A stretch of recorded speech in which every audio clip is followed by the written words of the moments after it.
Sometimes things can feel like Sisyphus trying to push that boulder up over the top of the hill, and he just never seems to quite make it. To me, the VR industry has been a lot like that for ever, but I think it's important that we think about where it started, where it's currently at, and honestly where it's going.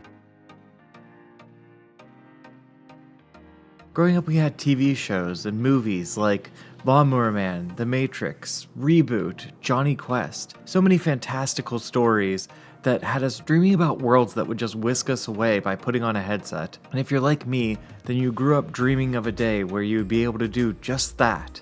Put on a VR headset and be taken away to another place. And through a set of interesting circumstances, in 2016, the company Oculus brought us the first real go at a consumer VR headset. And for a 26-year-old virtual rook, that was the end game. That was the start of something completely new. A dream finally birthed into reality. And for a time, it was beautiful. There was creation. Everything was new. It felt honestly like whenever the internet first came out. And to some degree, it still does feel that way for me, and I'm sure it feels that way for a lot of other creators in the VR space. But the honeymoon period has started to wane. And I think a lot of us are starting to see that we have a very, very long road ahead of us before we actually get virtual reality like we dreamed of. There are questions of solving locomotion, motion sickness, being able to read text in VR, being able to see things like we see things in reality. All of these are hurdles that we didn't even dream we'd find.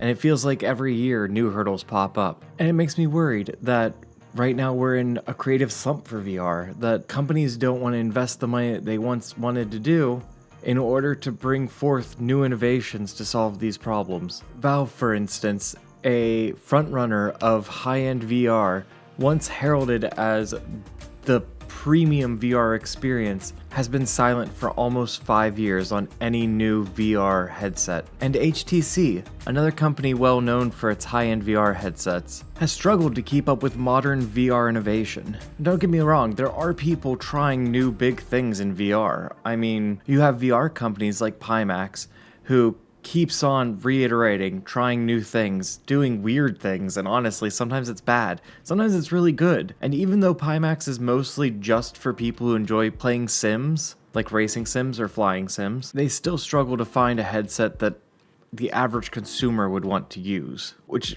leaves us with the behemoth in the room, the only company that's actually innovating and trying new things that also is trying desperately to make it usable for just your modern day consumer. That's right, I'm talking about Meta. I don't personally like Meta, but I can appreciate the innovation that they've done through hardware and software in the VR community. Without them, I really think that the small little spark that is VR would have died years ago. But I also can't say that I agree with them abandoning PC VR, especially with how well VR games on Steam seem to sell, which is a shame because as far as funding actual VR games, Meta is number one. And speaking of VR games, I think that kind of brings us to the future of VR. You see, I think that we went about this entirely the wrong way from the start. And again, this video is entirely my opinion, but I think Apple Vision might be right. If I were to make a new sit-down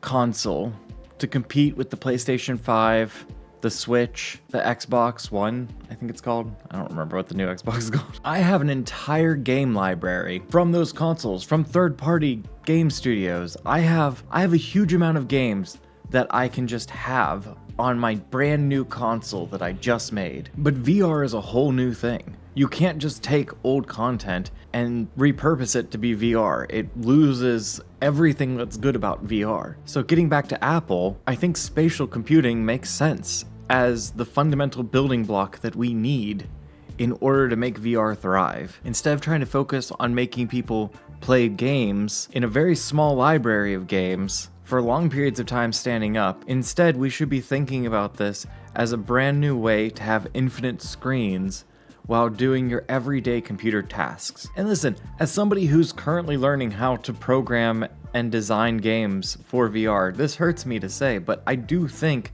that if you start with the baseline of a computer on your face, it's easier to then convince people to play games on that thing. If we think way back, we had computers way before we had video game consoles at home. This is just a new beginning for how computers could be seen and used.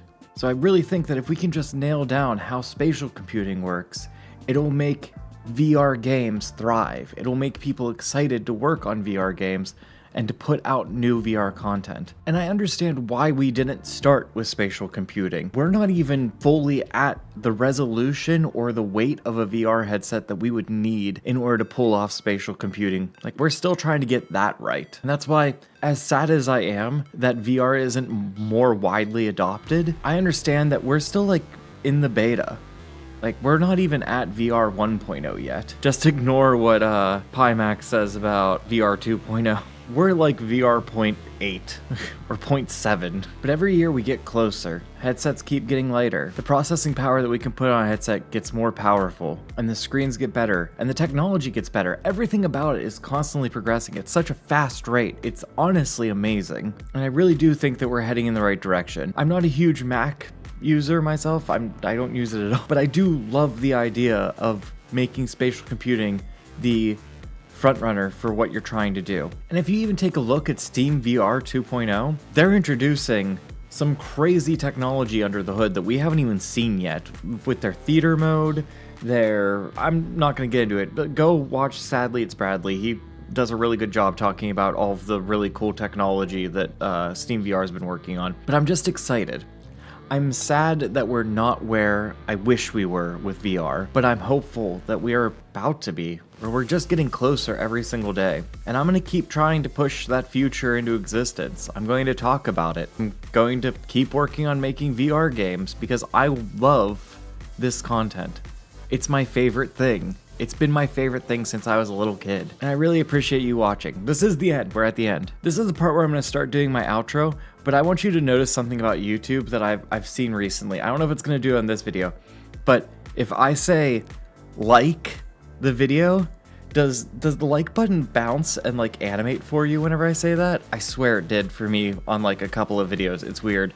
Also subscribe, because it really helps the channel, and I'm really pushing to hit 1,000 subscribers this year. It really, really helps. But otherwise, just thank you for watching. It really means the world to me, and I'm excited to keep talking about VR, keep making VR content for you, and look forward to more videos coming up soon. All right, this is Virtual Rook. Thank you so much for watching. Have a wonderful day.